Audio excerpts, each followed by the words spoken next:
If you're an old player thinking about returning to the game, now is the time. March 7th, you're gonna get a free choice of a LDNAV 5 out of the 6 most monsters that we voted for. Not only that, they added 20 more floors to the element spires, and they're just giving out a ton of L&D scrolls and legendary scrolls. But today's video is going to be how to beat these element spires as free to play. The light and darks, I'm not using any nat 5s that are summoned. If I can do it, you can do it. If you end up liking this video, hit the sub button, hit the like button, hit the bell ding-a-ding thing so you know when I post a video. Let's go, baby.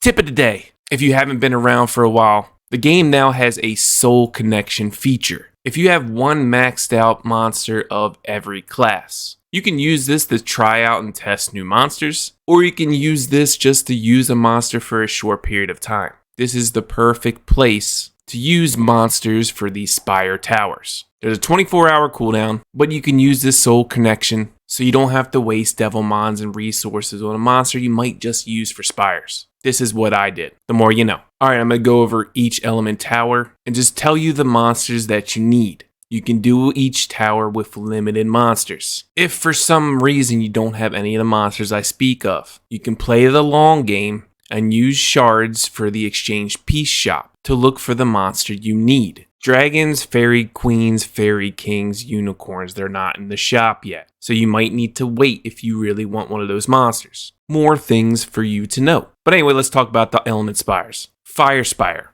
You only need 3 monsters here. And these are the 3 monsters we've been telling you since day 1. These are the only monsters I used. Hua-He, Fire Sky Dancer. Attack buff, defense down, heals. Number 2, Fire Paladin Ophelia. Cleanses, frontline tank, root, damage over time, heals. And lastly, Fire Phoenix Perna. Unrevivable, huge damage, ignores invincibility and shields. You go into every stage and kill the main boss first. You'll literally do it in like 3 to 4 shots, using his second skill, Flame Nova. Once the main boss of the floor is dead, just use the first skill, unless it's the unrevivable stage. In the unrevivable stage, kill Hell Lady first. Some of the enemies you can't put unrevivable on, but if you kill them fast enough, you'll be okay. If you're still having a lot of trouble on the revive floor, you can bring in Fire Hell Lady Rocky or Fire Mermaid Platy. They both have unrevivable damage. Water Spider, Water Fairy Queen Celestia. You may not have her. She's really there just to decrease monster skill cooldown, but she does give a single target heal and shield and increases your ultimate gauge. A good replacement for her is either A. Purian or B. Konamiya. Next is Wusa.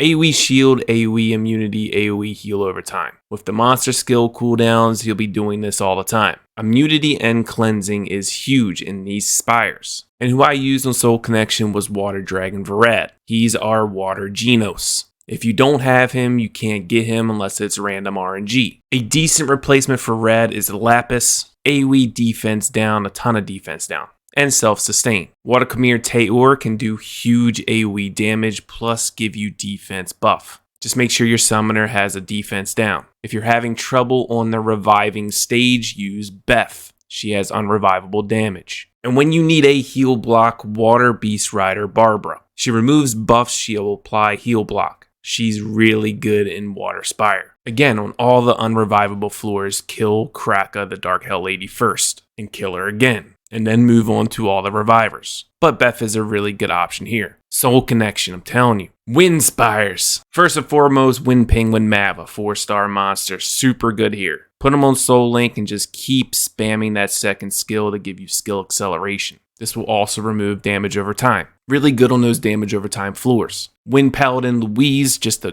crazy good. Even after enough, she's still good. AoE invincibility, AoE cleanse, shield, provoke, heal. Ardella, so important in Wind Spire. Defense down, block beneficial effects, and unrevivable damage. Not to mention weak point damage, very easy to build. She's an MVP here. I personally used Wind Epicon Priest Michelle on certain floors when there was just too much strips and too many debuffs. Plus the revive helped in certain situations. In certain floors, especially floor 152 of Wind Spire, you need immunity. It's almost impossible without it. Jemire is huge here. Now again, he's not in the exchange piece shop, so who else can you use? If you don't have Jemire, go for Triana, AoE Sleep CC, which is really good in Spires, and Immunity. And again, lastly, if you don't have her, do Delphoy. Can remove buffs for 1, but 2 applies immunity. You may need heal block on floor 160. I did it easy with Wind Mystic Witch. Light Spires, one of the easiest ones. Again, I'm not going to use any summoned light Nat 5s. Tion for skill cooldown plus a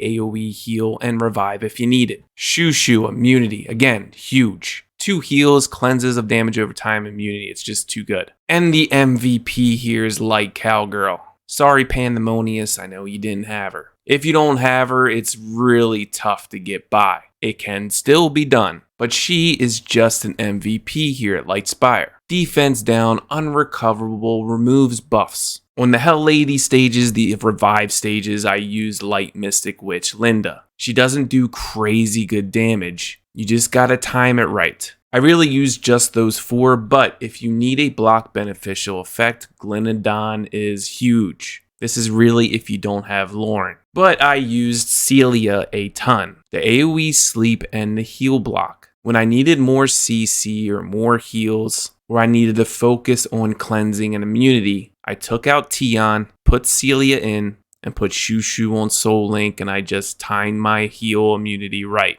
Alright, Dark Spire. You can use Zinc here, which I was using first, to do some block beneficial effects, along with the attack down and crit rate down. A good front line to take some damage while applying block beneficial effect. But in some stages you need a little bit more damage. So then I forgot and I was like, oh crap, I have Cassie, Dark Cowgirl. Her basic attack, her first skill, and her second skill all ignore buffs and invincibility. She was huge here. Not only that, Dark Amazon Mara, great for the Hell Ladies and the revivable stages. Again, just time her damage right to get the kill. And lastly, for healing, they gave you Nat 5s to complete this. Dark Heart Magician Viva Shell. She's got the cleanse and the heal. The passive's great against bosses, and her ultimate is really good. And then you have Dark Fairy Queen. She's your buff stripper when you need it. AoE silence, a heal. And if you do have her legendary artifact, it gives an attack buff.